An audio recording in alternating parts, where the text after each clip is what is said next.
जी नाज़रीन, खानपुर में ख़बर शामिल कंदा हलूं। खानपुर में बदअमनी ते ज़ाब्तो न अची सघियो आहे। खानपुर विच शहर नोआणी पीर भरिसां ॿ नामालूम हथियारबंदनि पारां Khanpur town committee ward number 6 तां चूंडियल काउंसलर वॾेरो अली मुराद सेठार जो भाइटियो मोटरसाइकिल सवार सादिक उर्फ बबलू सेठार खां हथियारबंदनि पारां हथियारनि जे ज़ोर ते मोटरसाइकिल फुर करण जी कोशिश कई।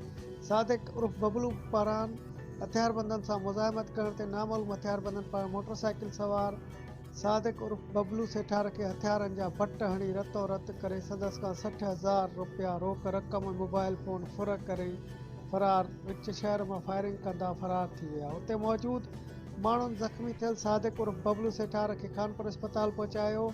खानपुर शहर में ख़बर बाहिजी या पखिड़िजी वई। शहरी खानपुर अस्पताल पहुता, जितां सभु गॾिजी खानपुर थाने ते पहुता, जिते एहतजाजी मुज़ाहिरो करे पुलिस खिलाफ़ सख़्त नारेबाज़ी कई। अॻुवाणनि अली मुराद सेठार, असगर अली सेठार, मोहम्मद कासिम पठान सहाफ़ियुनि सां ॻाल्हाईंदे चयो त कुझु ॾींहं अॻु खानपुर प्रेस क्लब ऐं शहरी सियासी समाजी मज़हबी तंज़ीमुनि पारां बदअमनी ख़िलाफ़ एहतजाजी मुज़ाहिरो कयो हो। एसएचओ खानपुर के बदिली करे नओं एसएचओ गुलाम शबीर बिरोईअ खे मुक़ररु कयो, जंहिं बि ॿूटो न ॿारियो आहे। बदअमनी ॾींहों ॾींहुं वधंदी पई वञे। पुलिस जी रट मुकमल तौर ते कमज़ोर थी चुकी आहे।